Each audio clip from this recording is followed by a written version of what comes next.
அனைவருக்கும் வணக்கம். நம்ம இதுக்கு முன்னாடி கிளாஸில் வந்து ப்ராப்ளம் பார்த்தோம். இது வரைக்கும் 4 ப்ராப்ளம் பார்த்துட்டோம். இப்போ 5வது ப்ராப்ளம் பார்க்க போகிறோம். ஃபஸ்ட்டு ப்ராப்ளத்தை வந்து நான் ரீட் பண்ணுறேன்.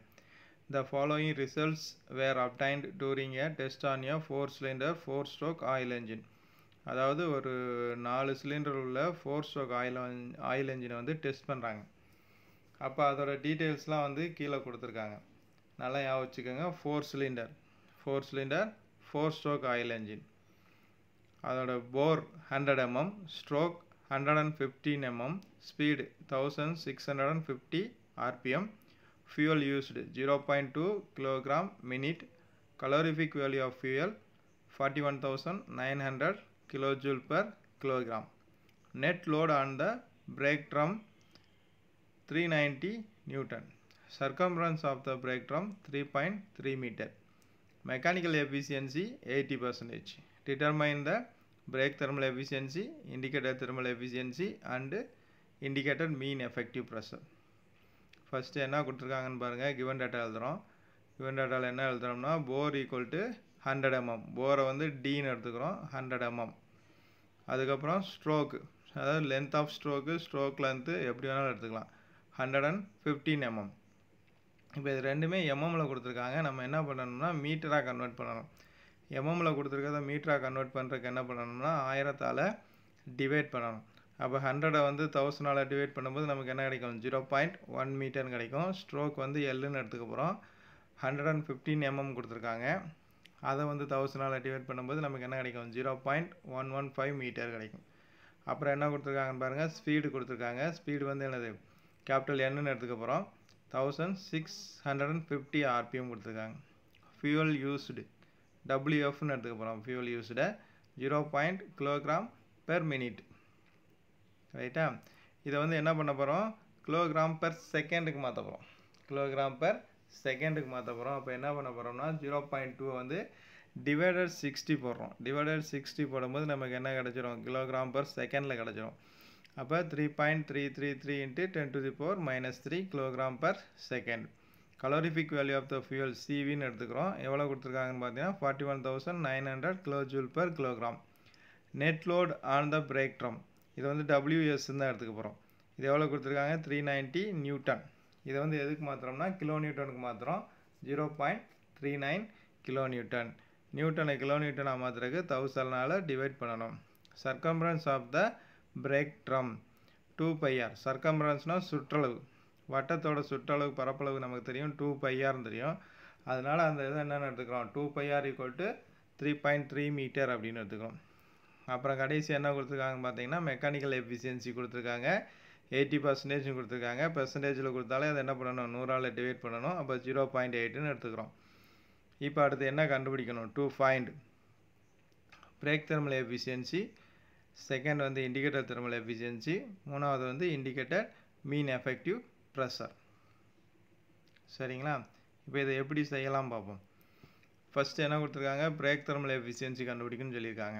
பிரேக் தெர்மல் எஃபிஷியன்சி கண்டுபிடிக்கிறதுக்கு ஃபார்முலா பார்த்தீங்கன்னா brake power in kilojoule per hour divided by heat supplied in kilojoule per hour into 100. Brake power வந்து எந்த யூனிட்டில் இருக்குன்னு சொல்லியிருக்காங்க? இன் கிலோஜூல் பெர் ஹவரில் இருக்குன்னு சொல்லியிருக்காங்க. ஹீட் சப்ளைடு வந்து கிலோஜூல் பெர் ஹவரில் இருக்கணும்னு சொல்லியிருக்காங்க. இப்போ நமக்கு இதில் ஹீட் சப்ளைடு பிரேக் பவர் ரெண்டுமே தெரியும் பார்த்தீங்கன்னா தெரியாது. அப்போ என்ன பண்ணணும்? பிரேக் பவர் ஃபஸ்ட்டு கண்டுபிடிக்கணும். பிரேக் பவர் கண்டுபிடிக்கிறதுக்கு நமக்கு ஃபார்முலா என்ன தெரியும்? 2/NT / 16 தெரியும். சரிங்களா? இங்கே வந்து டார்க் வந்து கொடுக்கல. அதனால் ஃபார்முலா என்ன எடுத்துக்க போகிறோம்னா டார்க் வந்து எப்போயுமே டார்க்கு ஃபார்முலா வந்து பார்த்தீங்கன்னா WS × Rன்னு போடுவோம். சரிங்களா? அந்த ஃபார்முலா எடுத்துக்கிட்டோம்னா ஃபார்முலா என்ன வரும்? 2/NWS R / 16 வரும். இப்போ நான் அந்த R கடைசியாக வர்றதை என்ன கொண்டு வந்துட்டேன்? பை பக்கத்தில் கொண்டு வந்துட்டேன். அப்போ இந்த இடத்துல 2πrன்னு வந்துடுதா? அதுக்கப்புறம் N ஸ்பீடு, அதுக்கப்புறம் WS / 60. இந்த 2πrங்கிறது என்னன்னு பார்த்தோம்? சர்க்கம்ஃபரன்ஸ் ஆஃப் த ட்ரம்மோட சுற்றளவு தான் 2πr. எவ்வளோன்னு பார்த்தோம்? 3.3 மீட்டர். இன்ட்டு ஸ்பீடு எவ்வளோ பார்த்தோம்? 1650. லோடு எவ்வளோ பார்த்தோம்? 0.39 டிவைட் பை 60 போட்டிங்கன்னா நமக்கு என்ன கிடச்சிரும்? பிபி வந்து எவ்வளோன்னு கிடச்சிரும்? 35.39 கிலோஜூல் பெர் செகண்ட் அல்லது கிலோவாட். இப்போ ஹீட் சப்ளைடு கண்டுபிடிக்கணும். நமக்கு ஃபார்முலா என்னது brake thermal efficiency equal to brake power divide by heat supplied. அதில் பிரேக் பவர் கண்டுபிடிச்சிட்டோம். இப்போ என்ன கண்டுபிடிக்கணும்னா ஹீட் சப்ளைடு கண்டுபிடிக்கணும். அப்போ ஹீட் சப்ளைடு கண்டுபிடிக்கிற ஃபார்முலா என்னென்னு பார்த்தீங்கன்னா WF இன்ட்டு சிவி. WFங்கிறது ஃபியூல் கன்சியூம்டு, சிவிங்கிறது கலோரிஃபிக் வேல்யூ. WFங்கிறது நமக்கு எவ்வளோ தெரியும், கிலோகிராம் பர் செகண்டில் வச்சுருக்கோம். 3.333 இன்ட்டு 10⁻³ கலோரிஃபிக் வேல்யூ வந்து எவ்வளோ கொடுத்துருக்காங்க, 41,900 கொடுத்துருக்காங்க. இப்போ ரெண்டையும் மல்டிபிள் பண்ணும்போது நமக்கு என்ன கிடச்சிரும், ஹீட் சப்ளைடு எவ்வளோன்னு கிடச்சிரும். ஹீட் சப்ளைடு எவ்வளோ கண்டுபிடிச்சிருக்கோம், 139.65 கிலோஜூல் பர் செகண்டுன்னு கண்டுபிடிச்சிருக்கோம். சரிங்களா. இப்போ பிரேக் பவரும் தெரிஞ்சு போச்சு, ஹீட் சப்ளைடும் தெரிஞ்சு போச்சு. அப்போ brake thermal efficiency equal to BP divide by heat supplied into 100. BP வந்து எவ்வளோ கண்டுபிடிச்சிருக்கோம், 35.39. ஹீட் சப்ளைடு வந்து எவ்வளோ கண்டுபிடிச்சிருக்கோம், 135.65. ரெண்டையும் டிவைட் பண்ணி 100ஆல் பெருக்குனா நமக்கு என்ன கிடச்சிரும், பிரேக் தெர்மல் எஃபிஷியன்சி கிடச்சிரும். எவ்வளோ கிடச்சிருக்கு, 25.34%. சரிங்களா. இப்போ ஃபஸ்ட்டு இது கண்டுபிடிச்சாச்சு. அப்போ ரெண்டாவது என்ன கண்டுபிடிக்கணும், இண்டிகேட்டர் தெர்மல் எஃபிஷியன்சி. சரிங்களா. பிரேக் தெர்மல் எஃபிஷியன்சி என்ன ஃபார்முலா பார்த்தோம், பிபி டிவைடட் பை ஹீட் சப்ளைடுன்னு பார்த்தோம். அதாவது பிபிங்கிறது பிரேக் பவர். அப்போ இண்டிகேட்டர் தெர்மல் எஃபிஷியன்சின்னு வந்துட்டால் மேலே என்ன வரணும், ஐபி, அதாவது இண்டிகேட்டட் பவர்னு வரணும். கீழே மாறாது, ஹீட் சப்ளைடு தான். இப்போ நமக்கு ஹீட் சப்ளைடு எவ்வளோன்னு தெரியும். அப்போ இண்டிகேட்டட் பவர் எவ்வளோன்னு தெரியுமா, தெரியாது. அப்போ என்ன பண்ணணும், ஃபஸ்ட்டு இண்டிகேட்டட் பவர் கண்டுபிடிக்கணும். இண்டிகேட்டர் பவர் கண்டுபிடிக்கிறதுக்கு நமக்கு ஃபார்முலா என்னது, PMI ALNK. ரைட்டா. இதில் PMIங்கிறது மீன் எஃபெக்டிவ் ப்ரெஷர். மீன் எஃபெக்டிவ் ப்ரெஷர் கண்டுபிடிக்க சொல்லி கொடுத்துருக்காங்க. அப்போ மீன் எஃபெக்டிவ் ப்ரெஷர் தெரியாது. அப்போ என்ன பண்ண முடியாது, அந்த ஃபார்முலா வச்சு நம்ம இண்டிகேட்டட் பவர் கண்டுபிடிக்க முடியாது. அப்போ கிவன் டேட்டாவில் என்ன கொடுத்துருக்காங்க அப்படின்னு பார்த்தீங்கன்னா மெக்கானிக்கல் எஃபிஷியன்சி வந்து கொடுத்துருக்காங்க. மெக்கானிக்கல் எஃபிஷியன்சி ஃபார்முலா என்ன தெரியும் நமக்கு, brake power divide by indicated power into 100. இப்போ மெக்கானிக்கல் எஃபிஷியன்சி எவ்வளோ கொடுத்துருக்காங்க, 0.8. சரிங்களா. அதுக்கப்புறம் பிரேக் பவர் எவ்வளோ கண்டுபிடிச்சிருக்கோம், 35.39 டிவைடட் பை இண்டிகேட்டர் பவர் வந்து தெரியாது, இன்ட்டு 100. இங்கே நல்லா பார்த்துக்கோங்க, இங்கே 100 போட்டால் இங்கே 18 தான் போடணும். இதில் ஒரு சின்ன கரெக்ஷன் இருக்குது. இங்கே 0.8 வராது, 0.8 வராது, இங்கே 18 வரும். இங்கே 0.8ன்னு போட்டிங்கன்னா இந்த ஃபார்முலாவில் இந்த இடத்துல 100 போடக்கூடாது. சரிங்களா. அப்போ இந்த இடத்துல என்ன பண்ணுறோம், 18 போட்டுக்கிறோம். அப்போ 80 equal to 35.39 divide by indicated power. நமக்கு இண்டிகேட்டட் பவர் தான் வேணும். அப்போ இண்டிகேட்டட் பவர் இங்கே வந்து எனக்கு டிவைடரில் இருக்குது. இதை ஈக்குவல்ட்டுக்கு இந்த பக்கம் இடது பக்கம் கொண்டு போகும்போது என்ன ஆகும், பெருக்கலாம் மாறிடும். அப்போ இந்த 0.8 இங்கே கொண்டு வந்துடலாம். அப்போ ரெண்டையுமே என்ன பண்ணிக்கலாம், இன்டர்சேஞ்ச் பண்ணிக்கலாம். அப்போ இன்டர்சேஞ்ச் பண்ணோம்னா இண்டிகேட்டட் பவர் இந்த 0.8 இடத்துக்கு வந்துடும். இந்த 0.8 வந்து எங்கே வந்துடும், இண்டிகேட்டட் பவருக்கு வந்துடும். இந்த இடத்துல என்ன சொல்லியிருக்கேன், இது 0.8 கிடையாது, 80 போட்டோம்னா இங்கே 100 போட்டுக்கலாம். இங்கே 0.8ன்னு போட்டிங்கன்னா இந்த இடத்துல 100 போடக்கூடாது. சரிங்களா. ரைட். அப்போ நமக்கு இண்டிகேட்டட் பவர் ரெண்டையும் டிவைட் பண்ணிங்கன்னா இண்டிகேட்டட் பவர் வந்து எவ்வளோ வருது, 44.24 கிலோவாட்டுன்னு வருது. சரிங்களா. இப்போ இண்டிகேட்டர் தெர்மல் எஃபிஷியன்சி கண்டுபிடிச்சலாம். அப்போ indicated power divided by heat supplied. Indicated power வந்து எவ்வளவு, 44.24. ஹீட் சப்ளைடு வந்து எவ்வளோ கண்டுபிடிச்சிருந்தா இருக்கணும், 139.65 டிவைடட் பண்ணிங்கன்னா டிவைடட் பண்ணி இன்ட்டு 100 போட்டிங்கன்னா என்ன கிடச்சிரும், இண்டிகேட்டர் தெர்மல் எஃபிஷியன்சி வந்து கிடச்சிரும். இண்டிகேட்டர் தெர்மல் எஃபிஷியன்சி எவ்வளவு, 31.68%. சரிங்களா. இப்போ 2 கண்டுபிடிச்சாச்சு. மூணாவது என்ன கண்டுபிடிக்கணும், இண்டிகேட்டட் மீன் எஃபெக்டிவ் ப்ரெஷர் கண்டுபிடிக்கணும். இப்போ இண்டிகேட்டட் பவர் கண்டுபிடிக்க ஃபார்முலா என்ன, PMI ALNK. சரிங்களா. இப்போ PMIங்கிறது என்னது, மீன் எஃபெக்டிவ் ப்ரெஷர், அதான் கண்டுபிடிக்க போகிறோம்.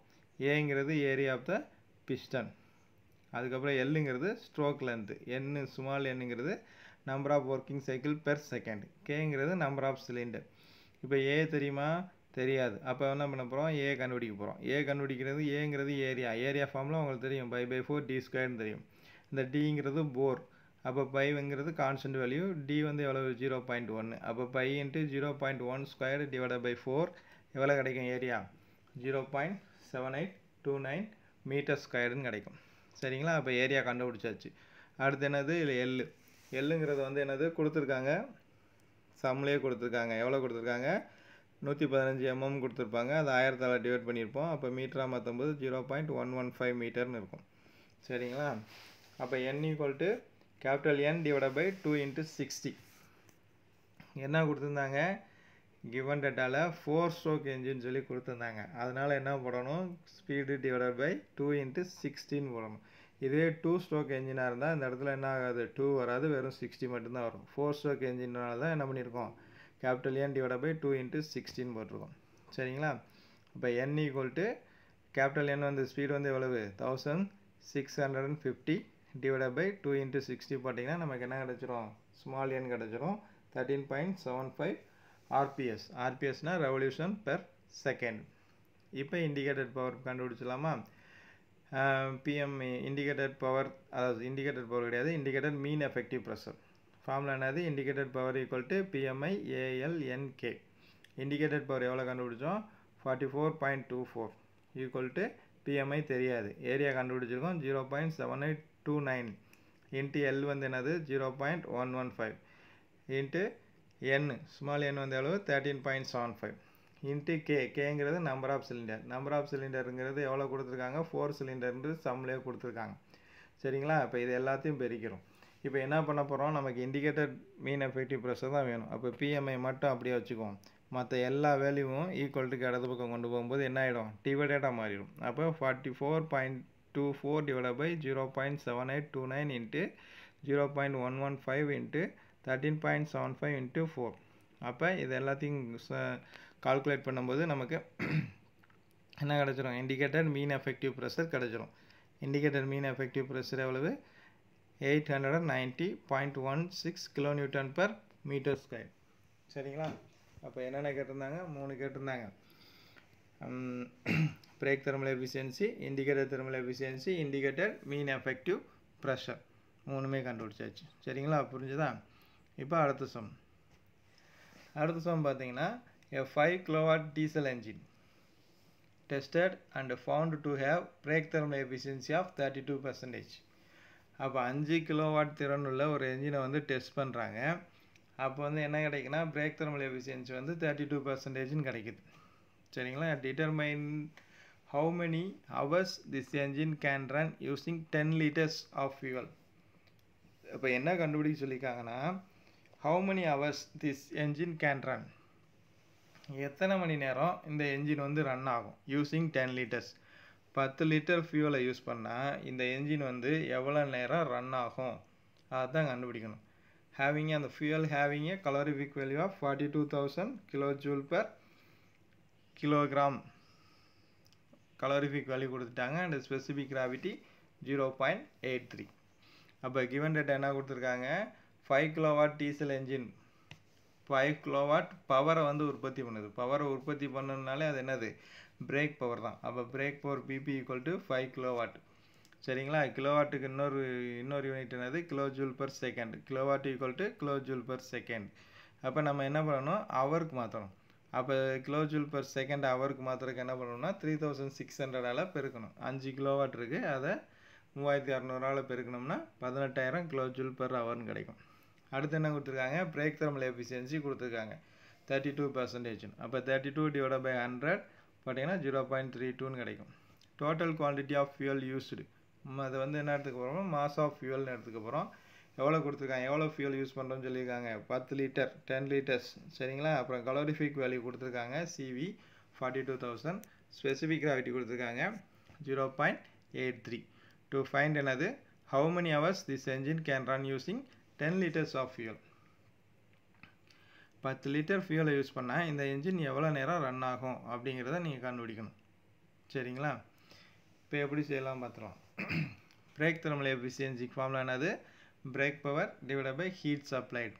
சரிங்களா? பிரேக் தெர்மல் எஃபிஷியன்சி தெரியும், பிரேக் பவர் தெரியும், ஹீட் சப்ளைட் தெரியாது. அப்போ இதுலேருந்து என்ன கண்டுபிடிச்சலாம், ஹீட் சப்ளைட் கண்டுபிடிச்சலாம். பிரேக் தெர்மல் எஃபிஷியன்சி அளவு 32, பிரேக் பவர் அளவு 1800, ஹீட் சப்ளைட் தெரியாது. அப்போ ஹீட் சப்ளைட் தான் கண்டுபிடிக்கணுன்றப்ப என்ன பண்ணலாம், இந்த 32வையும் ஹீட் சப்ளையும் இன்டர்சேஞ்ச் பண்ணோம்னா என்ன கிடச்சிரும், ஹீட் சப்ளைட் கிடச்சிரும். அப்போ heat supplied equal to 18,000 divided by 32 into 100 பார்த்தீங்கன்னா ஹீட் சப்ளைட் கிடச்சிரும் 56250 கிலோஜூல் பெர் ஹவர். சரிங்களா? டபிள்யூஎஃப்ங்கிறது லெட் டபிள்யூஎஃப் இதை ஃபியூல் சப்ளைடு. டபிள்யூஎஃப்ங்கிறது அந்த ஃபியூல் சப்ளைடு, எவ்வளோ ஃபியூல் சப்ளை பண்ணாங்க அப்படிங்கிறத கண்டுபிடிக்க போகிறோம். சரிங்களா? அப்போ நமக்கு ஹீட் சப்ளைடுக்கு ஃபார்முலா என்ன தெரியும், WF இன்ட்டு சிவி. அப்போ ஹீட் சப்ளையர் கண்டுபிடிச்சிட்டோம் 56250. அப்போ ஹீட் சப்ளையருக்கு பதிலாக என்ன பண்ணுறீங்க 56250ன்னு சப்ஸ்டிட் பண்ணுறீங்க. WF எவ்வளோன்னு தெரியாது, அதுதான் கண்டுபிடிக்க போகிறோம். CV தெரியும், 42,000 தெரியும். அப்போ WF தான் வேணும். WF அப்படியே வச்சுக்கிட்டு 42,000 ஈக்குவல் டு இடது பக்கம் கொண்டு போகும்போது என்ன ஆகும், டிவைடடாக மாறும். அப்போ WF equal to 56250 divided by 42,000. அப்போ WF எவ்வளோ கிடைக்குது 1.339 கிலோ ஜூல் பெர் ஹவர். எவ்வளோ ஃபியூல்ஸ் எவ்வளோ செலவாகுது ஒரு மணி நேரத்துக்கு 1.339 கிலோ ஜூல் செலவாகுது. சரிங்களா? அதுக்கப்புறம் இப்போ என்ன கண்டுபிடிக்கணும், டோட்டல் ஃபியூல் சப்ளைடு, எவ்வளோ ஃபியூல் மொத்தமாக சப்ளை பண்ணோம். அப்போ மாஸ் ஆஃப் ஃபியூல் வந்து எவ்வளவு 10. அதோட ஸ்பெசிஃபிக் கிராவிட்டி எவ்வளோ கொடுத்துருக்காங்க 0.83 லிட்டரில் கொடுத்துருந்தாங்கல்ல. அப்போ நம்ம ஸ்பெசிஃபிக் கிராவிட்டியோட பெருக்கும்போது அது என்னவா மாறிடும், கிலோகிராமாக மாறிடும். அப்போ மாஸ் ஆஃப் ஃபியூல் வந்து 10 இன்ட்டு 0.3 8.3 கிலோகிராமாக மாறிடுது. நமக்கு என்ன தெரியும், ஒரு மணி நேரத்துக்கு 1.339 கிலோகிராம் ஃபியூல் வந்து கன்சியூம் ஆகுதுன்னு தெரியும். அப்போ 8.3 கிலோகிராம் ஃபியூல் வந்து செலவாகிறதுக்கு எவ்வளோ நேரம் ஆகும் அப்படிங்கிறத பார்க்கணும். அப்போ பார்க்கும்போது 1 இன்ட்டு 8.3 டிவைட் பை 1.339 போட்டிங்கன்னா என்ன கிடச்சிரும் 6.199 ஹவர்ஸ்னு கிடச்சிரும். அப்போ இந்த 10 லிட்டர் ஃபியூல் வந்து எவ்வளோ நேரம் இன்ஜின் ரன் பண்ணுறதுக்கு பயன்படுதுன்னு பார்த்தீங்கன்னா 0.199 ஹவர்ஸ். சரிங்களா? புரிஞ்சுதா? Okay, thank you.